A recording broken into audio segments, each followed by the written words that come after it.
and you end up getting upset, and then you don't feel well, and all that kind of stuff. Uh, Tell us a little bit about Mario. Yeah. I know you have lots of wisdom, and you Hmm. are kind of sharing lots of it, obviously, in your YouTube channel. It's been a lot of fun. Yeah. Yeah, like basically, like I wanted to ask you, even like Yeah. for myself, Mhm. as a you could say somebody new to type of, you could say, be it on a business side, be it on a Yeah. personal growth side. Yeah. Uh, let's say we have a group of people, they want basically a little bit of self improvement. Where do they start? Like what they need to look for? It's a good question. I think that when we are dealing with a little bit of self improvement, we want to look at our patterns first. And the only way to do that is to start journaling right away, because we have to become aware of what we want to change. A lot of times we go through life and we're just like tick tock, punch in, punch out way of life. We go through so many routines and motions that sometimes we're not aware of the thoughts we have, we're not aware of the feelings we have. We're so used to running our patterns. And just like software has patterns, right? I mean, everything is patterns, right? It's not that we have patterns, it's that we are patterns, right? And if we start journaling, like if you try this for 1 week, if you try to journal negative thoughts for 1 week, the time you have it and the thought that you were thinking, just for 1 week, 1 week, you'll start to recognize a pattern. You'll start to see what's going on. The next step after that is, okay, like what do we do to change that pattern? How do we change that now? Right? Let me give you an example. I was just having this conversation with somebody I'm coaching today. I was coaching somebody, a very young gentleman. He's actually a software programmer, and he has debugging skills that's insane. Like he's got a brain for debugging. So he's used to finding what's wrong. But that becomes a problem when that goes inside you. And you see yourself as wrong. You look at everything about you as wrong, right? We're no longer objective. We're not seeing things as they are. We see things as we are, right? And that's the difference, to see things as they are, the facts, or see things as we are, which is opinion, judgments, and all kinds of ideas. So if you journal for 1 week, just 1 week, then we recognize the pattern and we look at the questions that bring that up. So the word why is a loop question. It's good in business when you and I want to discover. We want to discover maybe a solution to a problem. We ask why 5 times. I know Toyota used to do that, and a few other companies. The 5 whys, as they're called. So you ask why. It's supposed to allow you to go deeper, deeper, deeper. But our brain is like Google. It's very much like Google. Now, when you ask why, why creates a loop, a repetition. So if I say, why am I so fat? The brain will say, it's because you put your head in the fridge. It will find a reason. You will find a reason as to why I'm doing that, right? So the brain comes up with an answer, and it may not always be the right one. So, but when you say why, it becomes a loop, just like a code loop. A loop in a code is that it repeats itself. You say, why am I so fat? Why am I so stupid? Why am I like this? Why is my life so shitty? Right? Your brain will find answers to support the negative or the positive. It doesn't matter. It can work either way. But when we start to ask what is the facts? What is, like, the best question I use is, what is undeniably true? Like, undeniably. What is not what I think it is, not what I'm projecting. What is undeniably true? And when you look at that, you start to understand that. Now, a lot of the younger generation and a lot of different people, not just younger, but just older too, they compare themselves to other people, right? So there's upward comparison. Upward comparison is when you compare yourself to someone that's better than you. You say, well, I should be where they are, right? But Athletes don't do that. People who's an athlete, you don't do that, because that would be the biggest mistake, to compare yourself to another athlete. Your opponent or your competitor is just data. Yeah. It's just data. That's it. So Mike Tyson, he knew that. He knew, oh, my opponent's just data. Let me figure out what his data is. I will beat his data. And he would just go and train 5 times harder. You learn to work with that. So when we put that same principle into us, is that when we use the word why, it can be negative. But if I say, why is my life so good? That sounds like a crazy question, but it's a loop question. We'll keep repeating until I find an answer. And that's true. It can work in the positive as well, right? And some people even use that as like a way of, affirmation. I like to look at what is the actual facts. Because like, when you're in a boardroom or in a meeting and you ask someone, why did you do that? They get defensive. But you say, what is your reason behind that? It's not defensive anymore. Right. I mean, they're not as defensive anymore. When you say that, it becomes what? Because you're looking at the facts. You're not trying to question them. Some people don't like to ask them why like that, over and over again. They get frustrated. They get upset. It sounds condescending to some people, in that way. But when you say, what is the reason behind that? You're asking how somebody's thinking. You're not assuming that there's a problem, and that's the thing. So the self-talk is how we repeat the negative thoughts in our mind. And that can happen, but the only way to discover that is either someone else talking to you, dialogue, or actual journaling, writing it on paper.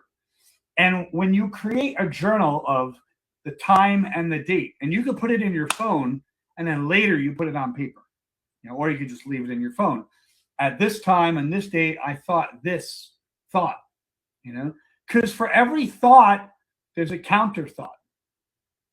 If I'm afraid, the counter thought is, how can I have more courage?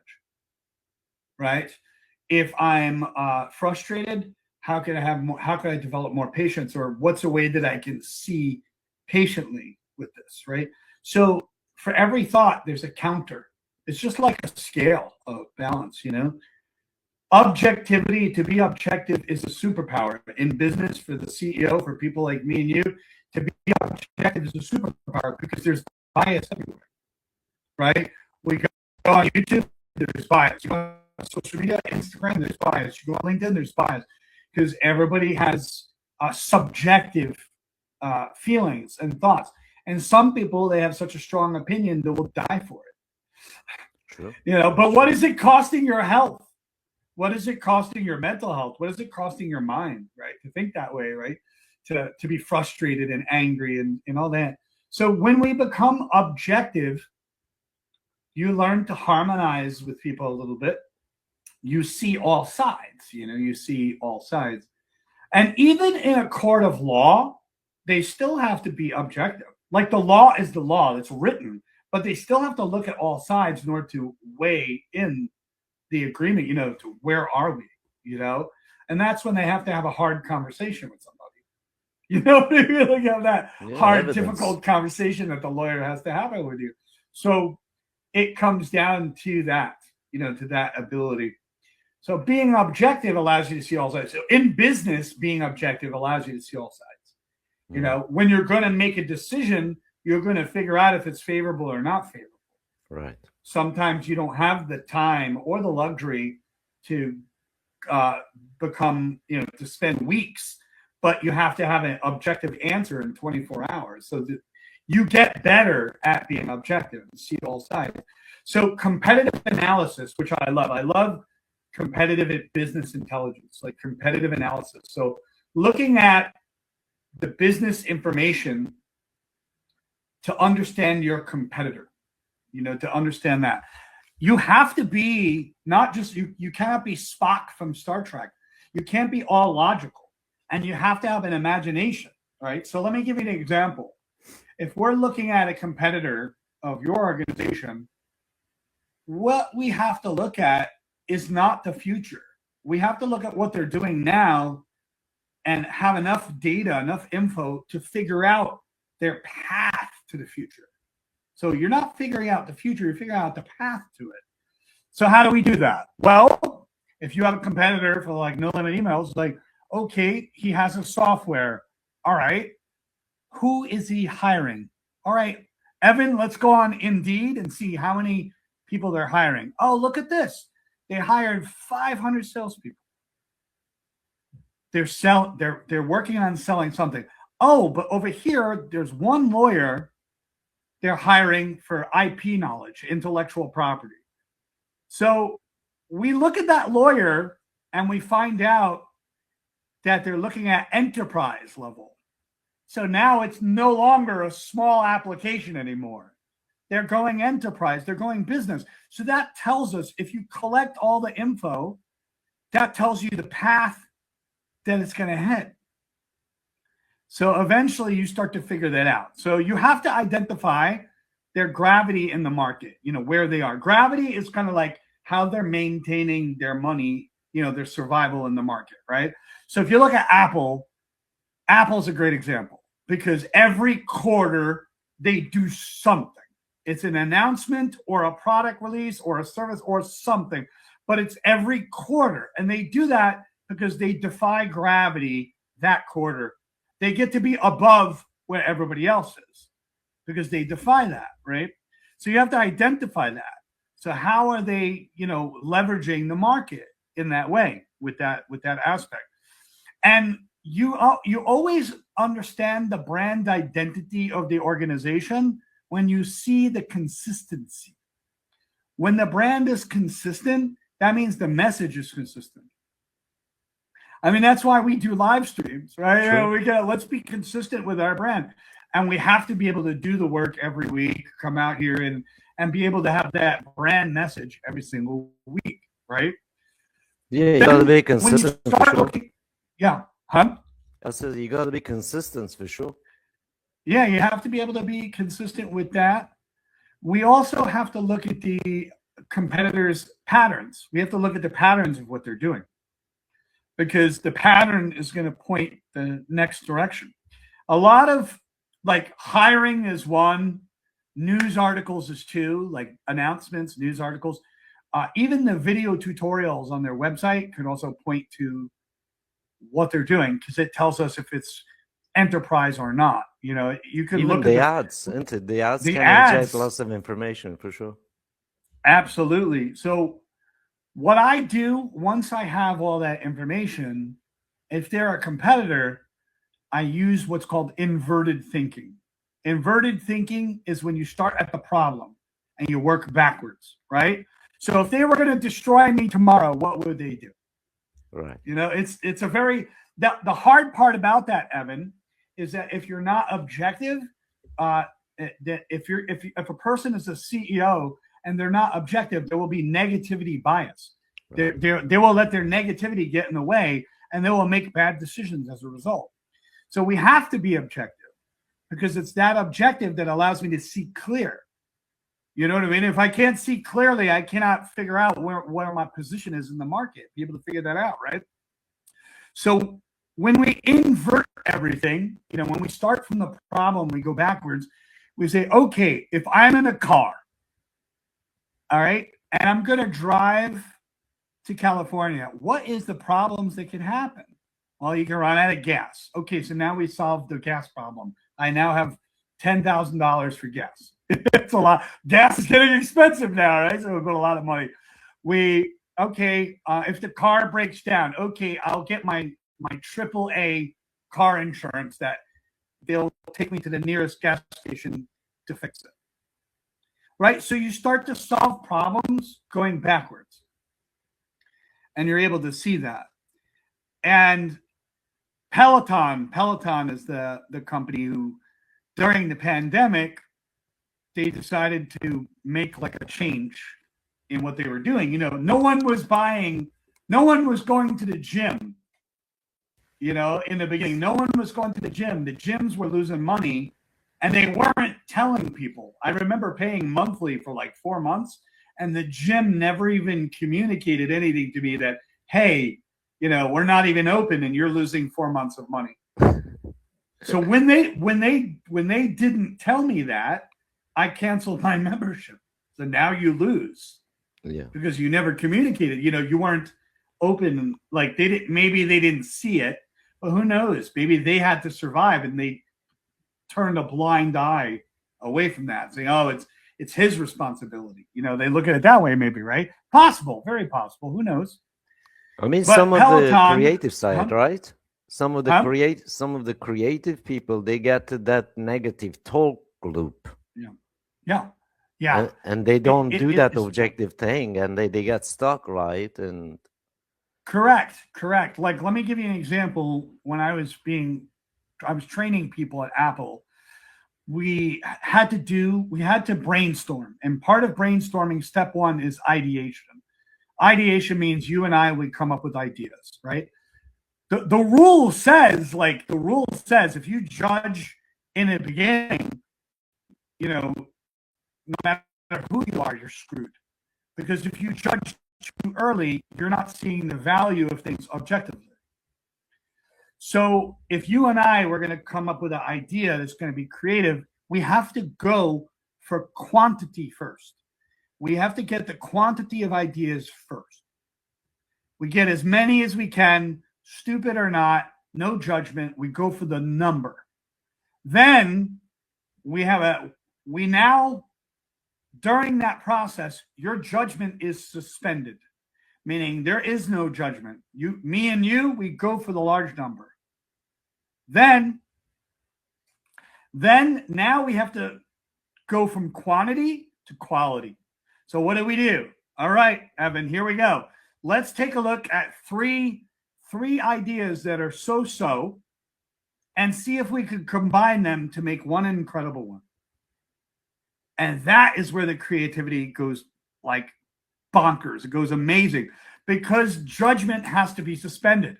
When you get a creative person and they're judging themselves and judging everything, they're already hurting themselves in the beginning. And you have to remember the outer critic, the critic of the outer world, will become the same critic of the inner world because it's the same voice in your head. It's the same filter. You see? So I love brainstorming because we come up with solutions that you would never have thought of. And when you get 10 people and we say no judgment, I remember I used to have a piece of paper and I wrote on the piece of paper no judgment, and I taped it to my pen, and if someone judged, I would go like this. yeah.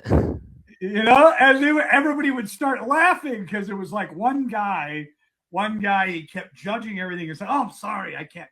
I didn't realize, and we don't realize how much that hurts our creativity to judge so harsh in that way, right? Because in order to think of solutions, so judgment will stop creativity, and so will fear. I helped a nonprofit company. I came up with a solution for the nonprofit organization to come up with a way to bring in new donations, because it's a nonprofit, they need donations. I came up with like an amazing, incredible, revolutionary system to do it. But what happened is the leaders were too afraid. Right now, we're just trying to survive. And what they kept saying is, we can't see how it's going to work. Well, you can't see because your company is in survival mode. So when the company or the leader is in survival mode, their awareness goes from this big all the way down to this big. You see less options when you're afraid, when you're nervous. And that's why it's important for leaders like me and you that when we're stressed out, we have to ground ourselves and stay calm and breathe deep, because we have to keep the awareness open, because that's where the solutions live. It's the fear and judgment that stop us. Judgment can be valuable at the right time, but you have to suspend it long enough.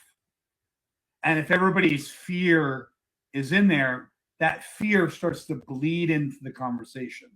Sort of, When have you seen somebody to where their survival got in the way of their decision?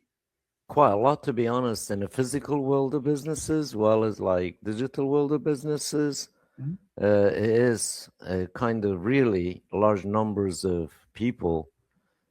They are in survival mode, especially like we all had that experience in the COVID time as well, Yep. including lots of my friends. Like, they are literally bankrupt and then they just keeping their head above the water, so to speak, some cases. Yeah. Uh, Again, it's like that prejudgment as well as Mhm. prediction of the future that is not attainable. Right. And because everything dries out, literally like you go into the lake that dry, you try to fish Yeah. Yeah. scenario. So this is what I've seen in lots of cases. Like people come to me, obviously we have a just conversation and asking for advice and asking for what can we do? Like, I am stuck in this mud. How can I really get out of it?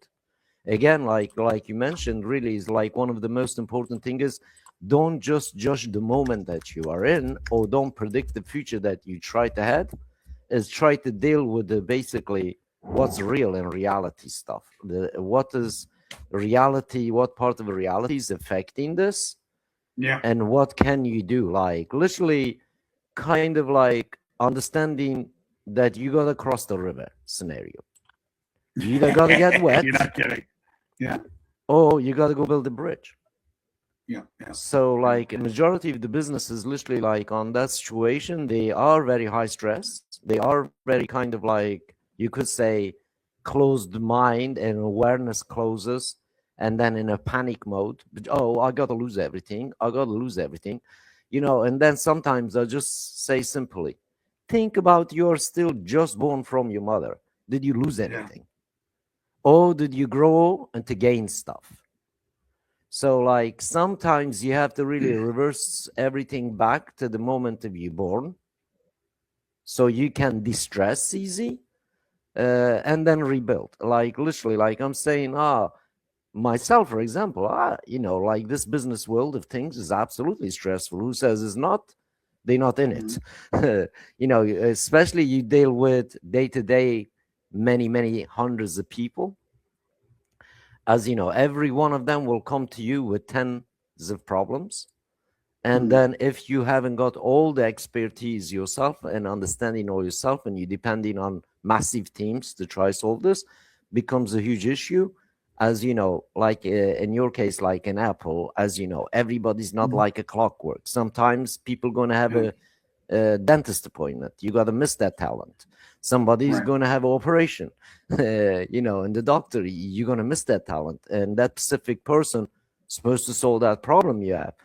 And that creates a massive richly drain in this creative part, non-creative part, judgment part, and the future prediction part. Yeah. So Yeah. for us, again, is like we ground ourselves. We say, okay, the problem is right now is this.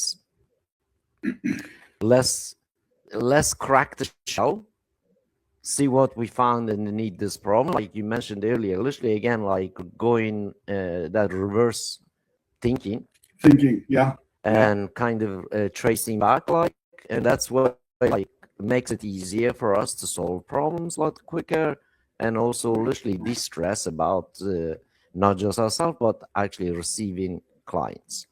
So that's like Yeah. one Yeah. area that we worked a lot as a team as well. Like Mhm. as a team, we have a rule. That rule is number one: never get angry. Doesn't matter what it is. Mhm. Even clients can swear at you. Don't get angry. And the number two is literally only implement what you know. Mhm. Like, don't kind of steal idea Don't from. reach too far. Yeah, Yeah. don't reach too far. Don't steal idea. Think that is going to work. And Yeah. it's good to experiment before or after. Yeah. Test it. Test it, Test it. and that's Test what it. we say. Like, literally, please kind of do what you know the best, Mhm. and then whatever you don't know, we can either test before or after. That's how we kind of work together. Like literally, there's no argument. If you don't know, you don't know. You can't really invent something that you don't know. And you got to be honest with yourself. Like we keep saying, like really be honest with yourself first and look at it in honest manner. If you can solve it, you can. If I can solve it, I can, without referring to you, so to speak. And it's kind of literally like having a scenario. Imagine that you got 5 children. You go to the shoe shop. So you got to buy 5 pair of shoes for the children. And suddenly you bought a wrong size for 2 of them. 3 of them very happy, 2 of them, like, obviously they're not going to be happy. And this is very similar to the scenario real life business, because like you're just giving a wrong solution to kind of, let's say, somebody or some people. And then that has created disharmony with that person and as well as against you. So the idea is really don't have a big enough space for disharmony. Like try to close that disharmony, basically space, so it doesn't exist. And then everything else is runs. It's literally like for us, we've been in this kind of really high tech, high pressure environment for quite a bit of time. And the way that I am personally deal with, and my team deal with, let's say we have a total burn down. One client's totally having a chaotic day, and we just say, please, let's join in a conversation. Let's have a cup of coffee together, and let's work on the same page. Because sometimes, like you say, the clients, they are thinking the future. Yeah. And then that future is basically way ahead of what ideations and they had. Yeah. You're right. And then they push that on you. They expect you to know what they're thinking about their future. So that's another kind of area that I have kind of seen over and over. Then we kind of like basically say, okay, can we just start it with this moment right now? And right now, what is the need? Do you need water? Drink water. Do you need a cup of coffee? Drink a coffee. Do you need a, XYZ? And let's see what we can do. So that's the kind of literally like a pulling, you could say pulling them back to the plane of inertia. Right. Be able to bring them back. So if we can't have like that ability, then as you know, the friction happens. And then obviously friction leads to, you could say, unsatisfactory kind of end. The idea is, as we all know, really like we are human beings, we want to have a happy environment. And we want to have a happy medium. And also we want to have a deal that both sides are happy with. And if we have a deal that both sides are happy with, that's always negotiable space left, so to speak. They can negotiate you downwards, you can negotiate upwards, vice versa. And also, like you mentioned, pretty interesting point, is about really like not having a judgment on that specific moment on that person. Yeah. Oh, yeah. Right. Yeah. So as soon as you have no judgment and you know that is situation and is problem, obviously this problem. And then we know, like, obviously, if you are a technician, you know how to fix the car, you'll fix the car. If you are a doctor, you know how to take appendix, you're going to take appendix. You cannot send a technician for the car to take appendix out. So there's lots of businesses, they do that. They hire wrong people in wrong position. Correct. And then they expect that person actually deliver the results they can't get. So the manager gets angry. I mean, like Apple has this culture of, if you know you can do it, you do it. If you don't know, as you know, like if you can't do it, you have to prove that you can do it before they can hire you. It's literally like a baker. Yeah. Like a baker got to hire you if you can't. You have to bake. You have to. They'll basically say like, because you take ownership of a situation, and that becomes a reflection of, stepping into your fear and doing something that you never did before. And there's not many organizations that I've seen that do that. that they allow people. That came from Steve when Steve was alive, is that, I want you to make decisions, like make a decision. Like, he trusted his people to make the correct choices, that they were going to learn from their mistakes. The mistake wasn't always going to be right, but they were going to figure it out, and the key point was, like, you have to have a mindset of keep going until you do it, until you get it. So I mean, it was a very growth based, and that's important for any culture, business culture to have, is growth based. There's growth based, and then there's fixed. Fixed believes I can only do so much, right? Growth based says I haven't done it yet, and it's not outside of what I do, but I'll give it a shot. I'll experiment. And experimentation is really powerful because of the fact it puts you in prototype thinking. And all about that, because when you're in prototype thinking, you can make all the mistakes you want.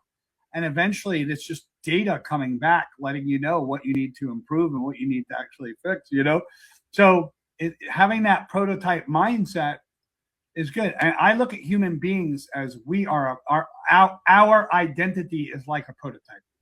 Sure. We're like software. The mindset is getting updated all the time, and the more we take action, the more our identity updates. When we don't take action, we just sit there and think about it. There's the old saying, you cannot cross the lake by looking at the shore.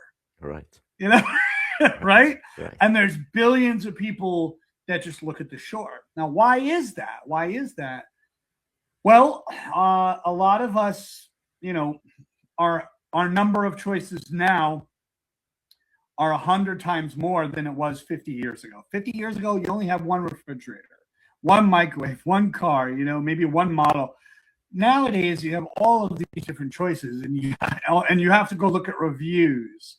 You got to look at this one. You got to look at that. You're looking at that podcaster and this person. And we take all this information in, and we're swimming in the ocean of information, but we lost our ability to discern the quality of value in that information. So that's what I mean. So if I had to explain it to you, which I actually have it written down, believe it or not, right here, I'm going to explain it because it will make a lot of sense, and the audience will actually love it. Let me find it really quick. It talks about, because it actually will bring us to the conversation of AI. All right. It'll bring us right to that conversation of artificial intelligence. Let's see here. I think we should change the term for artificial intelligence as a term. We should call it combined intelligence. Yeah. I look at it like, I agree with you. I look at AI as like if you and I go to the Grand Canyon and we go, hello, and then also goes, hello. All it is a million voices coming back. Yeah, exactly. But with I think artificial intelligence sound like basically a little bit fakery, but really we should call it a combined intelligence instead. Yeah, I agree. It has to be. It is combined, because what's happening is it's artificial doesn't really do a good job of explaining it. Here we go. So this is what I want. This is going to be valuable for anybody who's listening. And I just spoke about this on one of my videos, and this is good to actually speak about. So there's 3 types of knowledge. The very first type is explicit knowledge. Explicit knowledge is very much like AI. So it's like a course or a checklist or a marketing book or a LinkedIn post, right? Or you can even say AI. AI is explicit knowledge. It's like a manual. Follow this. This is the diagram. Follow it. The problem is life doesn't work like a diagram. Right? It doesn't work like. So now that's implicit knowledge. Explicit. Explicit knowledge is everything is an outline, everything is from a book, a manual, or a diagram. So people are putting their mind on that explicit knowledge. Implicit knowledge is when you get a salesperson who knows when to stop talking. Implicit knowledge is when you get a consultant that knows when the client is ready to buy something. Right. Implicit, right? Implicit is learned through experience, but it can be explained if someone asks you. Okay? Where explicit is books, documents, AI, and any kind of diagram. You got it? So my favorite one of them all, which is where you and I come in, is tacit knowledge. TCIT. TACIT, excuse me. Tacit knowledge. Tacit knowledge is different because it's like a chess grandmaster of chess who automatically, looking at the board, he knows where to put the strongest movement. Right? He's the mechanic that fixed 10,000 cars and can hear what the problem is and say, that's the alternator. I know that's the alternator. That's not the alternator. That's the alternator. You know, they know because of 5,000 times. AI cannot tell you what an alternator sounds like. Right. It might be squeaking. It might, it might reference things. It might try to mimic, but it cannot tell you exactly unless we get an audio that can replicate the sound perfectly. But even then, it doesn't know. It's just like a parrot. It mimics. It becomes mimicry. You understand? So tacit knowledge would be like an FBI profiler. He's profiling the FBI. He knows when something is off in the profile. Like he knows. So it is the knowledge you use automatically without having to consciously think about it. Because you did it a million times. You did it 500 times. It's difficult to explain, but your brain has taken a lifetime of experience and compressed it into one small area. That's why I say if we live in the realm of explicit knowledge, we stay there. The fear, we develop more fear. Because in order for us to have tacit knowledge, we have to have an experience. Right? The guy who had to fix 500 cars, he had to have an experience to know. Like when I studied to be a chef, I know how much 3 ounces of butter is by looking at the stick because I cut thousands of sticks of butter and I know exactly how much 3 ounces is. That's tacit knowledge. I've done it. I can look at it and say, that's 3 ounces. I know it is, and that didn't happen overnight.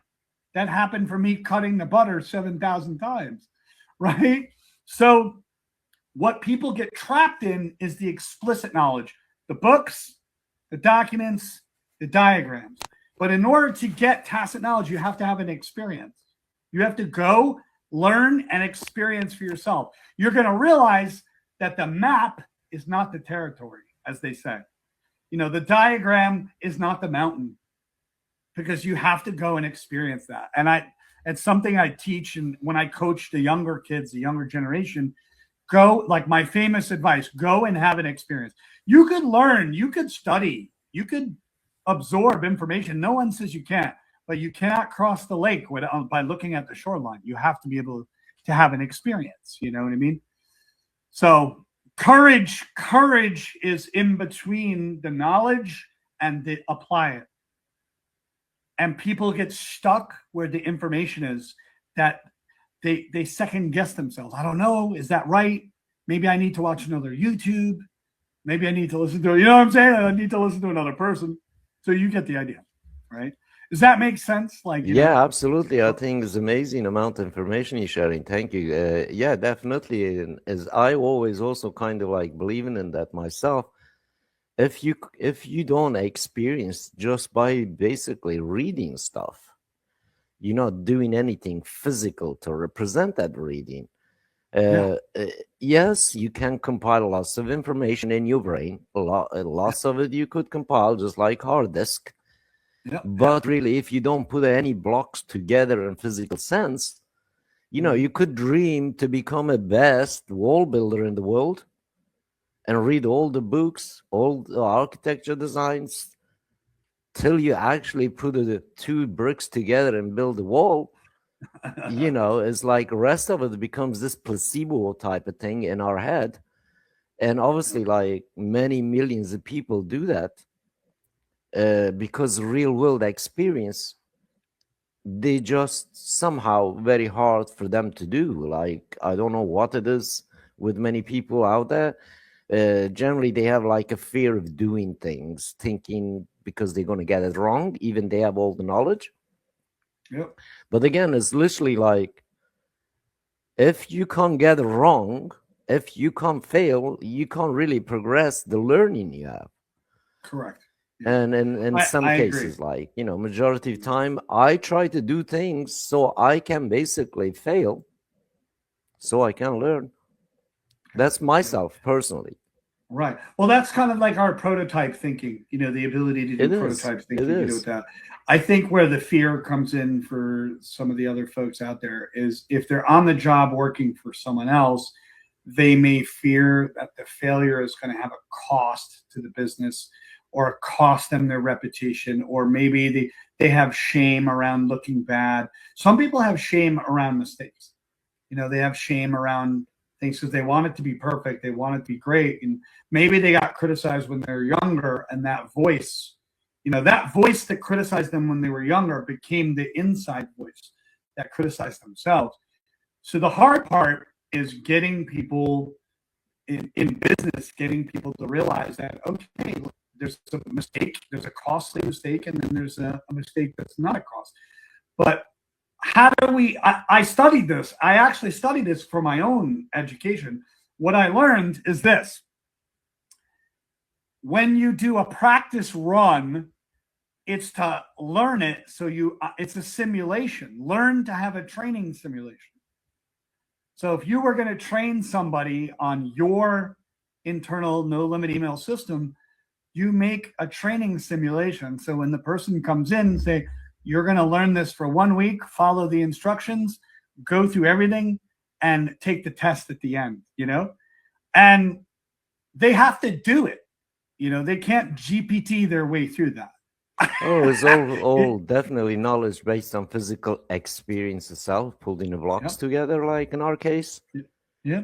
Because, yeah, sure, we all could use like books, diagrams, cymatics, the drawing, architectural stuff, and as well as obviously like knowledge base itself, as you all know, it is available to everybody. It's like nobody's being left out of the knowledge pool anymore.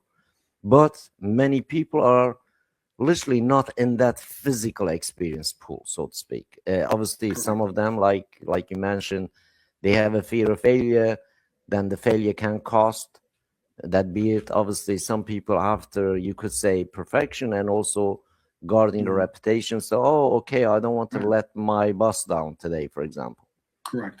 And I think like for majority of the people that try to build something, one side of the brain says you can do it, and the other side of the brain says, oh, maybe I'm not able to do it, I haven't got no experience of it. That's the like literally the what we call the balance of the law. So the most people start thinking the balance is going to be level when they start.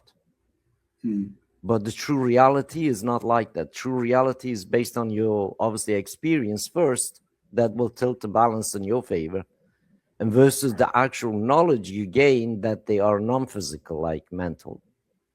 Right. And essentially like looking at excuse me, looking at a child, for example, try to learn swim. So there's an instinct for survival to get them swim, right? Yeah.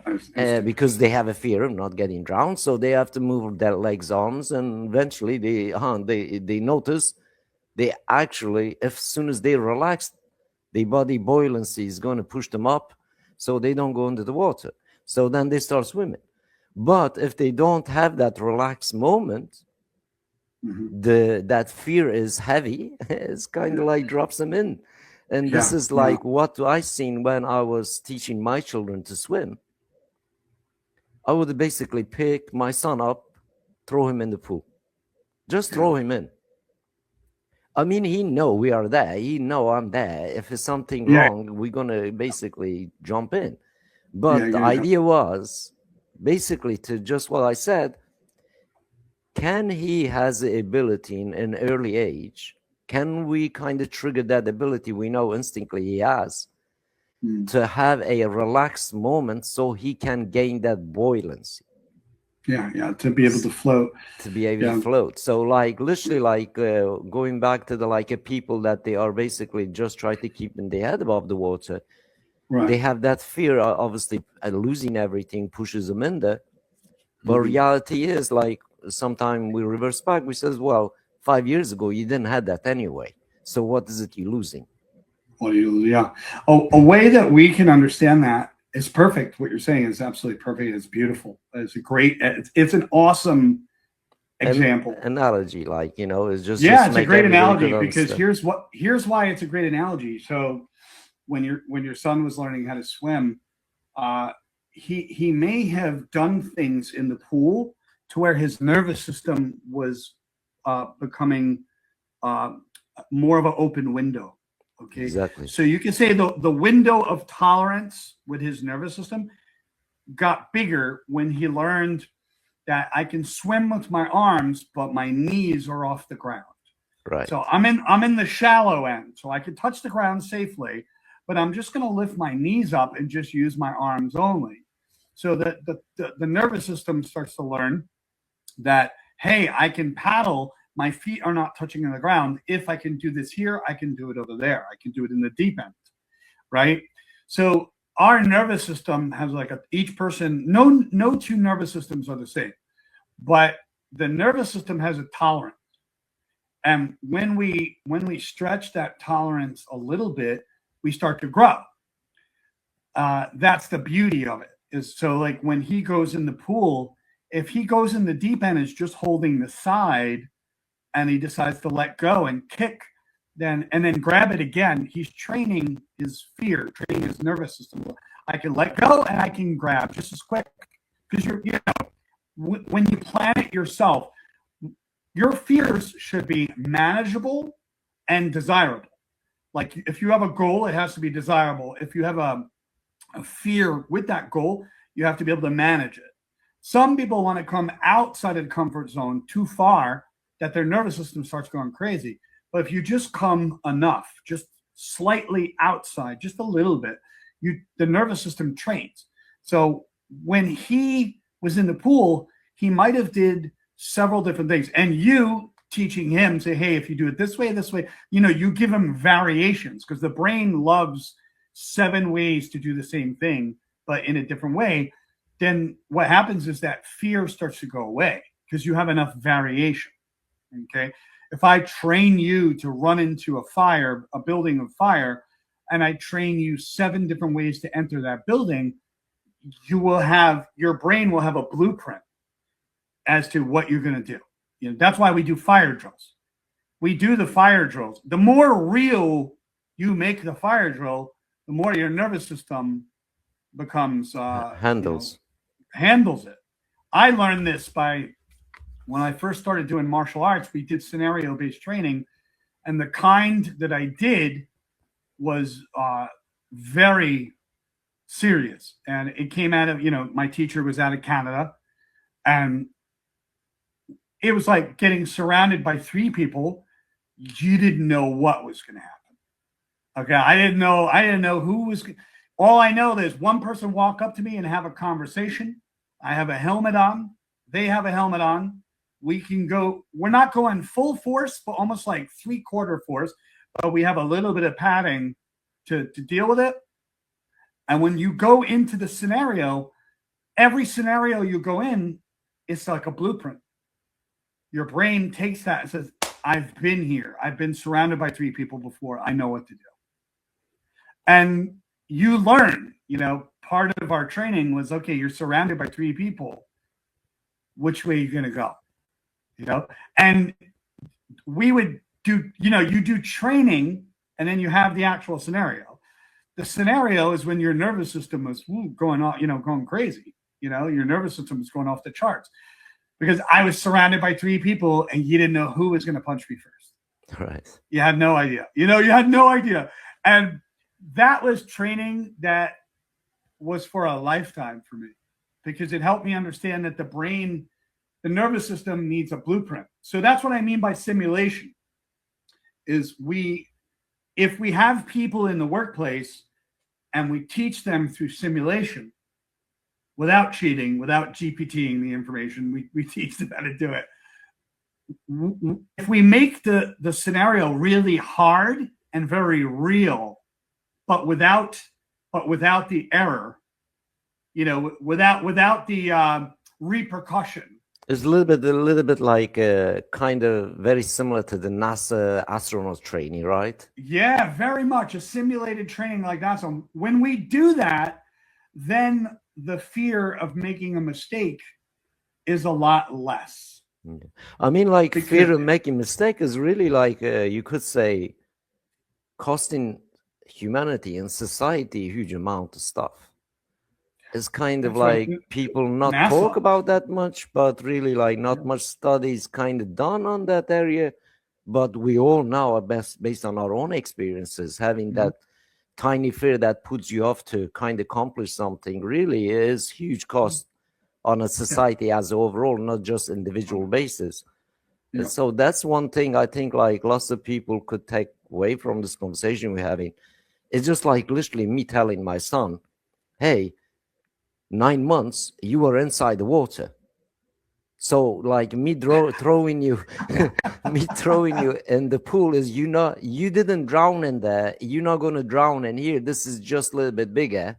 And that's the kind of thing, try to get him over that fear, so to speak. Be able to just kind of like making him to easy relax so he can gain a buoyancy and then move around. And obviously like some people will say, oh, well, you're a very harsh father. Why did you do that? The idea is not about being really harsh or giving a tough love. It's about really early age. You try to teach him is like how to overcome his fear easy and how to really be able to be in a difficult position and has gained that experience, ability to relax kind of thing. So like, as I know, doesn't matter really, you could be middle of the forest fire, which is we all experienced a lot, or an earthquake, or a capsized boat in the middle of the ocean, so to speak. All these experiences, human beings, we go through, like somebody experienced those things, the fishermen's and whatnot. But generally, again, like the who survive from this kind of disasters is the one has ability basically be able to relax and slow down the fears and control, basically, you could say, the body. Working with the nervous system, and the breathing part of that is that, by the way, the breathing helps. Breathing is the main mechanics, like literally the key. Like you can really switch on, switch off with that breathing. That's where it all starts. And I really like that kind of diagram and app you shared, and I think like very, very nice. Like having I mean, we all know we are like literally, you don't breathe 4 seconds, you gone. Or 4 minutes, you done, right? You're done. Like 4 to 6 minutes. Maybe some people lucky, maybe hold a little bit longer if they train like this deep dive people. But generally speaking, like we are one of the most important part of you could say our existence in our own being. Like not had much training about really the breathing system that we have. I get lots of training for granted. We got lots of training on everything else in the world, but really it's like you could say it's only very small amount of people who's into the little bit into the meditation or Eastern kind of belief systems. Then they understand this. But generally speaking, on a Western world, and my own experience of basically being interactive with lots of people, and that's what I see like huge, you could say huge lack. And generally in a society like literally like be it in UK, I mean, I've been in UK, I've been in France, I've been in Spain, I've been in Portugal, I've been in many places. This is also like I've seen it as an experience, like physically you are with people. And people are very, very, you could say, triggered, like kind of easily triggered, because literally they do not have this breathing experiences. Yeah. And They may have, if they have anxiety, they may half breathe quite a bit. And almost like you have to remind them to breathe, which does happen, right? It's the nervous system has a window of tolerance. So like the more they do the breathing, the more they develop that tolerance. But here's an interesting thing. Cold water as well. The reason why a lot of people do cold plunges is to create that window of tolerance in their nervous system. But what they've done a study in psychology and psychiatry with addicts, people that have a drug addict. They make them hold an ice cube until it melts. And the whole point of that is to stay with that discomfort until it's gone. And if you think about it, it works, because all you got to do is put an ice cube in your hand. It's not going to, you may have to switch every now and then, but what you're doing is you're staying with that uncomfortability until it goes away. And a lot of the urges, that impulse that they have to be able to stay with that long enough to where it goes away. And that's the thing. It can go away. It can get weird, those impulses, because we have to learn to manage the impulse, or the impulse is going to manage you. Right? And that's where the mind navigates the body. Like Muhammad Ali, he didn't really like running. He didn't like to run, but he put his sweatpants at the foot of his bed. Then when he saw the sweatpants, it was like, go run now, And that's what he would do, is he would do that every morning. And that was a visual cue to do that. So we have to be able to control the mind. And the way to do that is to put something visual in our reality to remind us, right? All the papers on my wall that I have, everything that I have in front of me is to help me manage. Like, here's a good example. If you want to read a book, all you got to do is take the book and put it on your pillow. The moment it's ready to go to bed, you have to be able to grab it. And that's a reminder to just read one page. The thing is, we believe that if I pick up the book, I'm going to have to read the whole thing. And that's the mindset, that you need to do more. You need to have more. You have to be more. You have to do all that. But if you read 1 page, 2 pages, that's a win. So there is this Japanese doctor. I don't remember his first name and last name. I could actually look it up on my own phone. And this guy is unbelievable. I follow him, and he's a doctor. And what he did was, he was with a class, like he had a class of people, and they asked him the question, like, how do you change yourself over time? And he just goes up to the board and he writes 0.1. And he says, all I have to do is 0.1% every day for the entire year. And I said, holy shit. He's right. Because all of that compounds, but we see that as being too small. Why? Because we compare ourselves to the rest of the world. Yeah, I think like that's very true. Like that's obviously tie into the, like we mentioned earlier about being in a difficult situation, but really creating that future is not reachable yet. Yep. And that's why like we have that mindset. Wow, I got to read whole book at one go. And that's the kind of thing I think like is based on obviously lots of people, because of literally the small increment, as we all know, there's a like old saying, if you put a bucket in the dripping tap, eventually bucket's going to get filled up. Yeah. Right? And lots of us forget that simple thing that we could implement, be it in business, be it in life, be it really in any situation that any of us can get in. Same as with us really right now, for example, as like some people, they will start a business and they will have this idea of a future to explode, basically. Yeah, right away. Right away. And then when business become a manifested in reality, and as grows slow, they forget literally, now you created a bucket. Correct. And that You're right. bucket literally is only can grow in a drop and drop and a drop at a time. And also they kind of forget this bucket can only filled up based on the trust you built. Like lots of the business people that I talk to, first time round, like we have a conversation, I say, okay, please tell me, what's your trust buckets look like? Is it full? Is it empty? Is it too many holes? Is it too many negative reviews against you? How many people have you kind of like really served without no negative kind of reviews? And then kind of like they hide.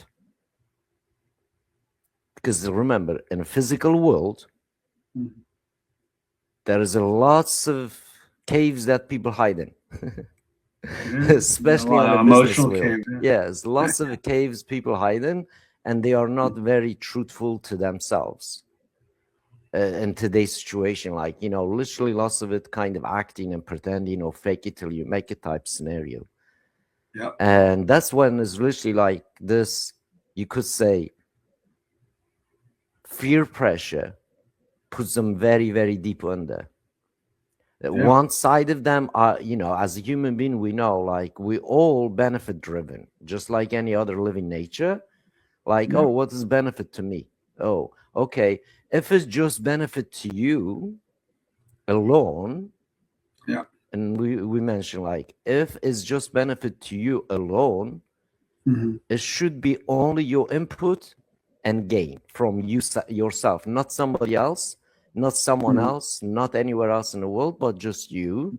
And then sometimes I keep saying to, like, people obviously ask me, how do I get out of a difficult situation, for example? I said, well, literally, it's just like an old saying. You sow the seed, you reap the reward. If you can't sow the seed, you can't reap the reward. You can't expect somebody else to give you that reward. You can't expect to just win the lottery to kind of get out of that loop. Obviously, a little bit luck involved if you're going to win lottery, but business is like not really, as you know, is not a lottery, is a proven human to human transaction. It doesn't happen by idea. It doesn't happen by virtue of new invention. Doesn't happen by, new technology, so to speak. Yeah, they are, you could say they are kind of legs for it, but really is ultimately is one human have to transact with other human in order kind of like, you could say, fill the bucket a little bit. Yeah. And also like lots of people depending on a third party to fill that bucket, not themselves. Yeah. Like I spoke to a couple of founders last couple of weeks. So one of them, well, quite few of them, literally, they building things. They says, well, we just building things, try to get funding. Says, what you're trying to do is gamble with somebody else's money. You're not building anything. For anything that really got to resolve your own issue. I says, you are just basically building something so somebody can back you in, and then you basically want an exit 2 year or 1 year, whatever, if you're lucky. And then I was mentioning to them, I says, look, go into the angel list or places like angel list and ask 5 to 1,000 investors in there and ask them how many investment they made and how many of them succeeded. Like every investor is going to come to you, say, well, they invest 1,000, maybe only one. Even 10,000, maybe only one. Like this is the kind of literally like lots of scenarios that obviously I get pitched a lot of things. People pitch kind of their ideas. People kind of like pitch if I want to invest in the ventures and stuff. But I look in reality of things more real than most people kind of like put a curtain over. And the based on really, okay, if you are creating something, what's the benefit to you immediately? what is long-term benefit to you and what's the long-term benefit, let's say, to the society or to the end user. Like majority of them, literally, they miss that concept because obviously right now with AI, lots of people creating different things, but really it's become another, you could say, gambling board. Because they want to basically gamble with somebody else's money, not themselves. It's like another shiny penny. Yeah, another shiny penny. Basically, like I'm saying, okay, if you think like your idea is so great, it's going to help millions of people change something, why is it that you require somebody else's money? Exactly. Now, a good point to shed onto that, right? I was actually talking about this on my one of my YouTubes, is that all of the videos out there right now are talking about more funding, more growth, hire more people, do more of this, don't do this, do that. It's always about more, but there's a key word. I mentioned this on the video too. It's basically operational sustainability. Key. So guys like you and I, we care about operational sustainability, meaning we're able to sustain the operation. So everybody wants to start up, but no one wants to sustain. That's right. Right? Everybody wants to blow up, but no one wants to plateau themselves, be able to take the time. They want the growth and they want it fast because they believe that AI can scale everything. But what happens is, like I said, it can scale, and it can scale, but it could also scale dangerously if you're not being objective, like we talked about. Because you have to be able to be objective, because the machine may do something that you didn't see. And that's where it becomes important. So operational sustainability is getting a startup to say, okay, where are you now? Okay, we just started. Let's get you to sustain for a period of time, and then we scale. How do we scale? We start to look at your resources and how we scale. You know how it is. You can't scale quick because, company will go down. Some companies that scale too fast go down fast. True. Okay. The company back in the day, ColecoVision, well, it was a video game system, ColecoVision, which was made they made the Atom computer, which was made by the company Coleco, which was the owner of the Cabbage Patch doll. And what they did was the biggest mistake in history. See, Coleco owned the Cabbage Patch. They owned the ColecoVision game, and the Atom computer was a new computer. They were trying to create a computer and a gaming system combined. What they did was they rushed to make the chips to get on the market. They dumped all this money into it, billions. They rushed. They made 1 million chips, and all, I think it was out of 1 million, I think about half of them were all defects. So they went bankrupt overnight. That's why you never hear about the company Coleco. So what they did was they were going to go, to zero. They had to sell their products to Hasbro, the toy company Hasbro. Hasbro bought them. So that's why the Cabbage Patch is still alive. Because he would have died in the 80s, The Cabbage Patch would have been dead, So, I mean, that's true. Like, obviously, some people look kind of to that, and I say, look, literally, my own experience, our own kind of you could say that sustainability line.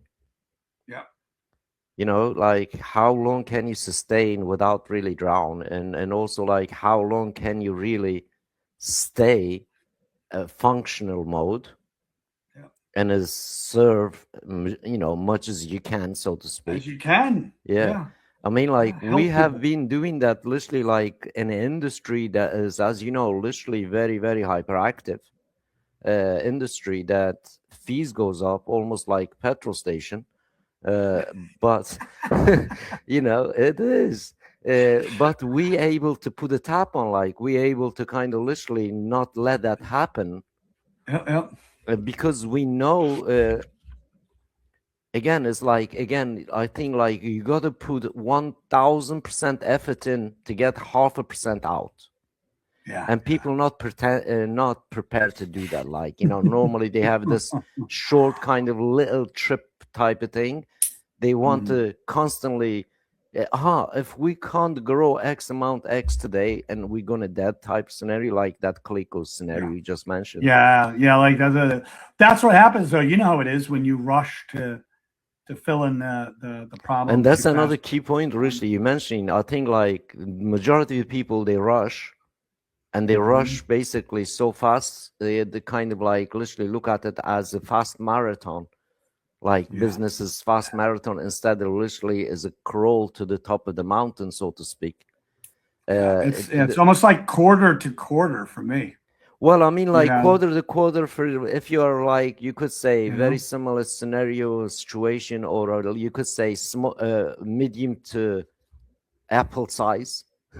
Yeah. I mean, you look at the different quarters that exist, and you know, we have the strategy, and then we have the tactic. So if we were thinking of war, strategy is the war, tactic is the small fight that serves the war. Right. So business is the same, is that we have the strategy. Strategy is like No Limit Email's long game, the game that is for 5 years. And if you do something that disrupts that 5 years, it's going to have an impact. But if you deal with a tactic, one tactic, that tactic today, just that one day, it's not an operational day, but it's a tactical thing in the marketplace that's going to support the big picture of everything, right? But you know, and I know the problem we run into, not us, but what we see out there, is people think that starting a TikTok is a tactic, right? That's not a tactic. That's an idea. And that if that tactic serves the strategy for the long term, then that's great. But you have to be able to form your strategy for the long game and the several tactics for the quarter that you're in, and have an achievable result, KPIs, you know, key performance indicators, right? Be able to do that. So that's how I look at it. But I got to run. It's always a pleasure. Thank you for the conversation, and it's been an amazing conversation. I hope people find this specific YouTube video on our channel, and send me a copy of the video. I'd love to put it up on my channel too, if you'd like. If you well, I can download it and send it to you as always. There you go. As you know, like we're recording it on YouTube, but we're not recording it on the device in here.